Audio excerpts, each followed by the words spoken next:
Bom dia, meninas! Vamos estar iniciando hoje a nossa aula do dia 17 de março, certo? Quarta-feira. E aí, hoje, a gente dando continuidade ao que a gente vem estudando sobre doenças infecciosas, saúde coletiva e ambiente, nós vamos estar como tema da aula de hoje, doenças relacionadas à água. E aí, a gente inicia aí na página 19 com a leitura do texto, que diz assim: algumas doenças estão ligadas ao contato com a água contaminada por lixo, substâncias químicas e dejetos, tanto humanos quanto os outros animais. Muitas vezes, essa água pode ser usada para consumo. Essa situação causa muitas internações hospitalares no Brasil e é responsável por quase metade das mortes de crianças de até 1 ano de idade. Então, as doenças mais comuns relacionadas à água são a diarreia infecciosa, a cólera, certo? A verminose e a leptospirose. Então, são essas 4 aí mais comuns. O que é a diarreia infecciosa?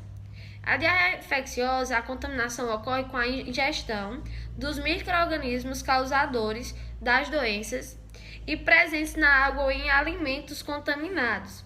Os sintomas são fezes líquidas e evacuações frequentes que ocasionam um quadro de desidratação. O que é desidratação? É a perda excessiva de água pelo organismo, certo? Então, o organismo ele começa a se desidratar pela quantidade de vezes que ele vai ao banheiro, né? Defecar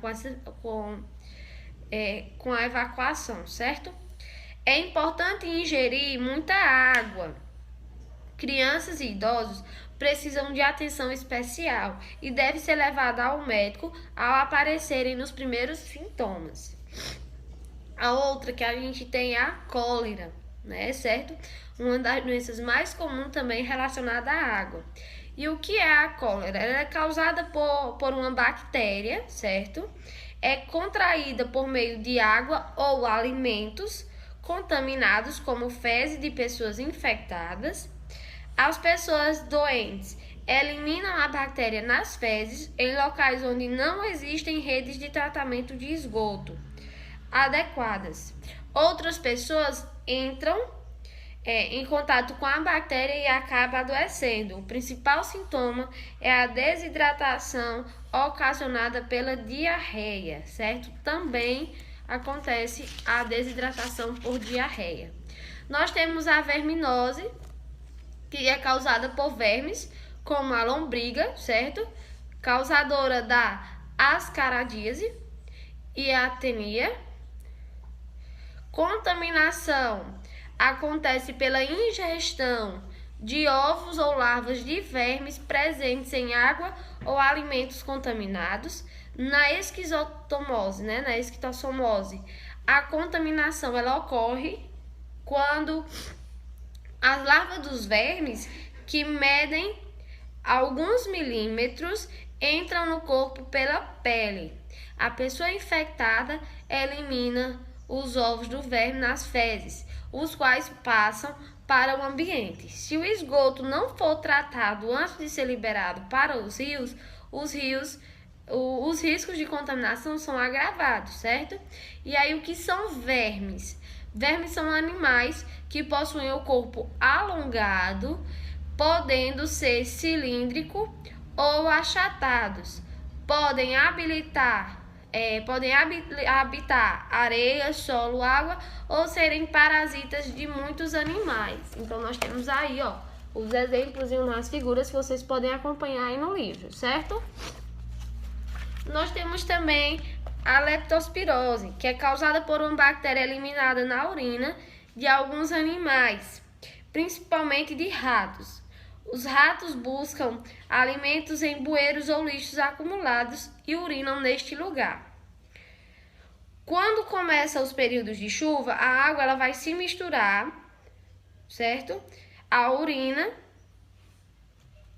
E as pessoas que entram em contato com a bactéria podem adquirir a doença. A contaminação pode ocorrer também por meio da ingestão de água ou de alimentos contaminados. É possível que a bactéria entre no corpo através da pele, principalmente se houver lesões. O que são lesões? Algum corte, algum machucado no corpo. Trata-se de uma doença grave que exige rápido atendimento médico e seus principais sintomas são febre, dores de cabeça e musculares, vômito e diarreia.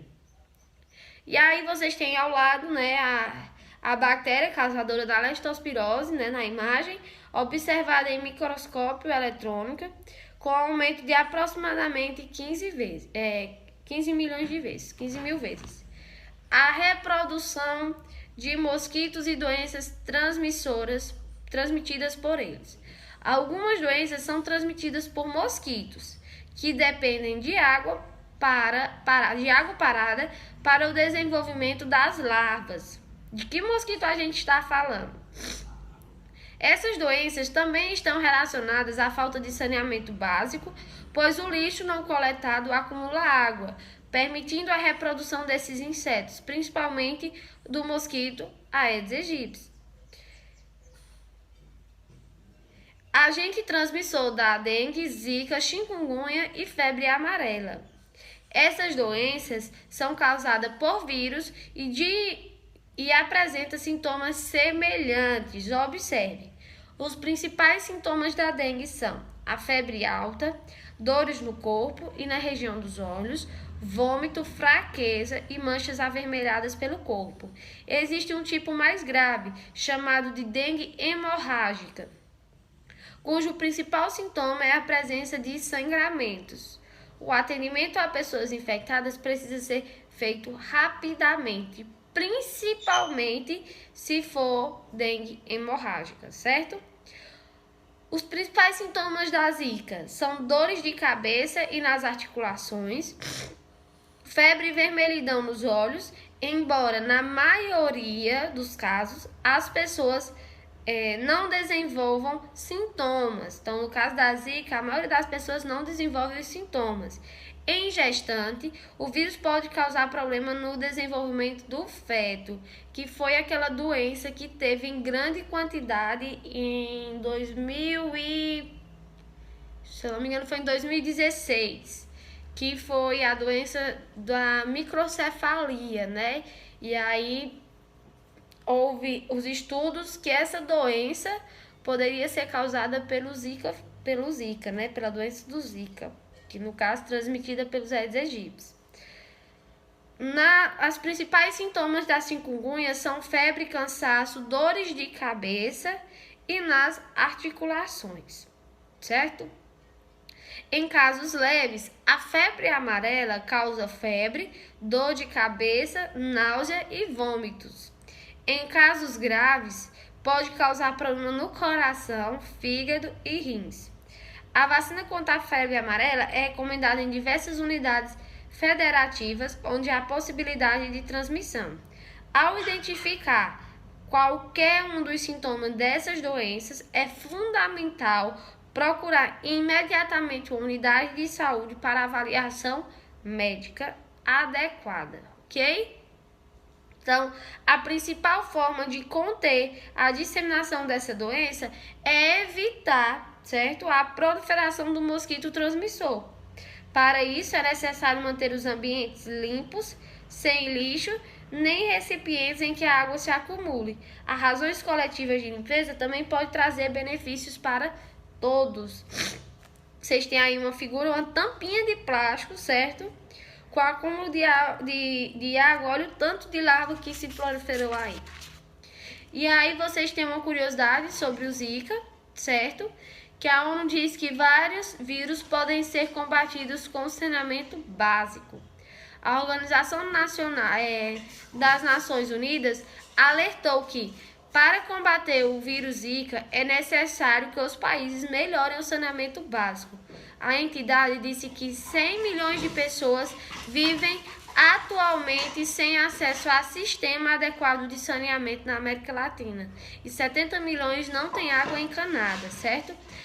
O documento destaca que quando a pessoa não tem serviços de saneamento, tende a armazenar água de maneira insegura porque não vai estar recebendo água todo dia em casa, então quando recebe, tem lá os depósitos para estar colocando na água, né? E aí isso pode não ser uma forma muito segura. O que favorece a proliferação do mosquito. Zika, dengue, chikungunya são doenças transmitidas pelos Aedes aegypti, mosquito que se reproduz em água parada. Enquanto o mundo procura soluções de alta tecnologia para combater o vírus Zika, não devemos esquecer o péssimo estado de acesso à água e ao esgotamento sanitário para a população desfavorecida, disse o relator especial das Nações Unidas para o diretor humano, à água e ao saneamento, Léo Eller, em nota divulgada pela organização. Em comunicado, 3 especialistas da ONU ressaltaram que há um forte vínculo entre sistemas de saneamento deficientes e o surto atual do vírus Zika, bem como outras doenças causadoras pelos Aedes aegypti. Que a maneira mais efetiva de enfrentar o problema é melhorar, certo, os serviços de saneamento. Então, a gente conclui aí, certo, a nossa aula de hoje com a resolução da atividade no caderno de atividades, a página 10, certo? Essa atividadezinha aqui, como a atividade de sala, caderninho fininho, lá, página 10. E para atividade de casa, vocês vão resolver do livro grosso, a página 28. Então, atividade de sala, para concluir o restante da aula, é a atividade no caderno, né, no caderno de atividades, página 10, no caderninho fino. E para casa, a agenda é página 28, certo? Então, a gente conclui nossa aula aqui.